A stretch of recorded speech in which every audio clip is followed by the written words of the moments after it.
What made Mr. Olympia 1998 so special?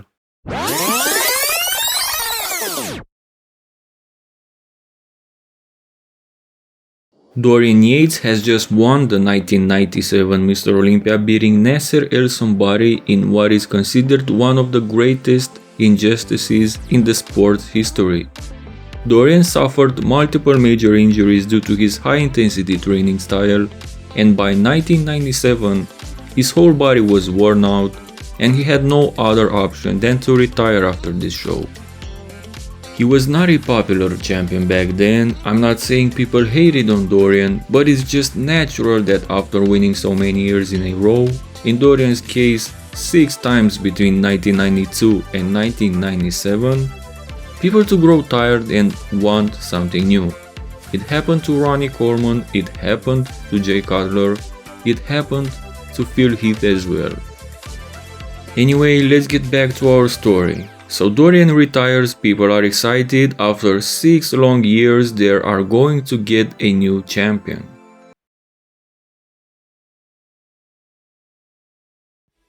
The 90s is considered the true golden era of bodybuilding, so there were plenty of contenders by 1998.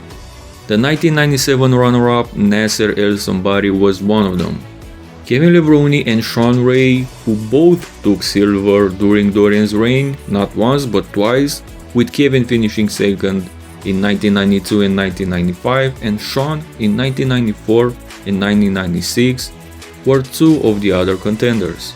But in everyone's eyes, there was one big favorite to become the 10th ever Mr. Olympia, and that was Flex Wheeler. He as well had finished second behind Dorian in 1993.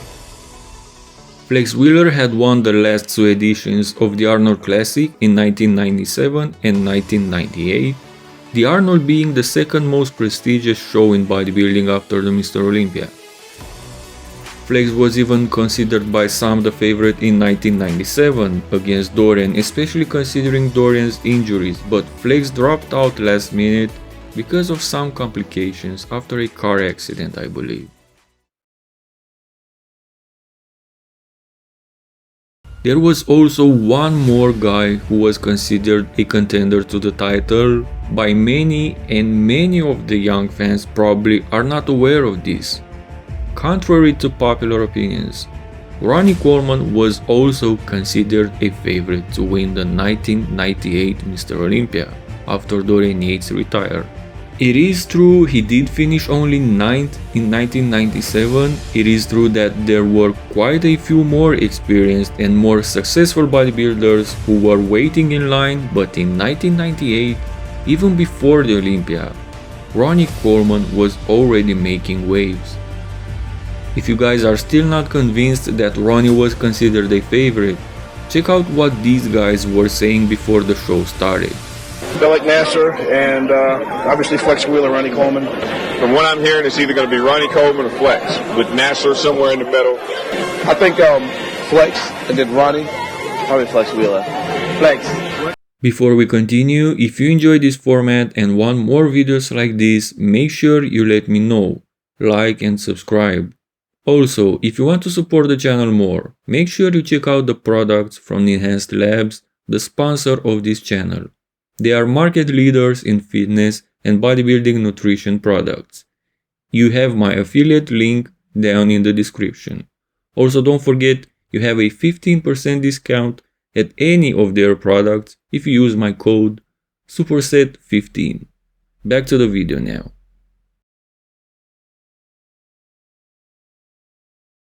So Mr. Olympia 1998 is on the way, everyone is excited. We're gonna have a new champion, but who is it gonna be? Everyone makes their prejudging routines, everyone looks more or less on point, the dice have been rolled. Ronnie Coleman, Flex Wheeler and Nasser El Somebari were in the first call out. There was the perfect story, you had everyone's favorite to win in Flex Wheeler, you had the 1997 uncrowned Mr. O, Nasser El Somebari, and you had the fresh meat, Ronnie Coleman. All 3 of them were on, everyone was confident and it seemed like everyone could win. The main judge started calling the mandatories. Everyone was still confident, everyone was still speculating, but then this happened. Ronnie Coleman blew everyone from the back.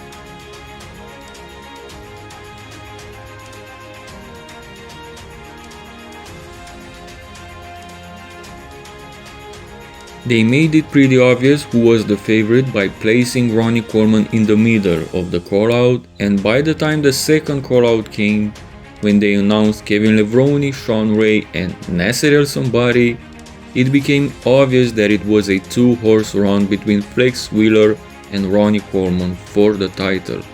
So there goes prejudging, there comes the finals, where everyone improved even more from prejudging. Kevin Levrone was in the discussion again, Sean Ray was hoping, everyone was on the edge of their seats. The show wrapped out and now was the awards time. Chris Cormier took 6th, but from here on everyone could win and anyone could take 1st. You had the likes of Flex Wheeler, Ronnie Coleman, Nasser El Somebody, Sean Ray and Kevin Levrone. You had 4 former first runner-ups at the Olympia, plus Ronnie Coleman. Number 5 was Sean Ray, and then in 4th came Kevin Levrone. Nasser El Somebody took 3rd. In 2nd place, Flex Wheeler.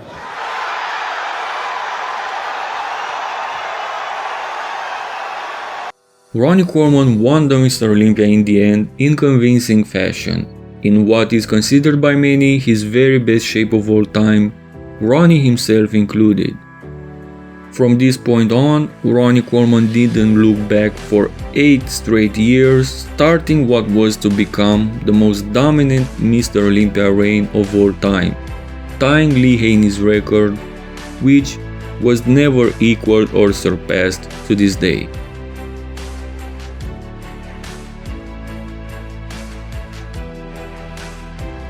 Don't forget to like, share and subscribe to support the channel. Also take a look at the enhanced products, the sponsor of this channel, if you want to support me more. Find link in the description. Thank you guys and see you next time.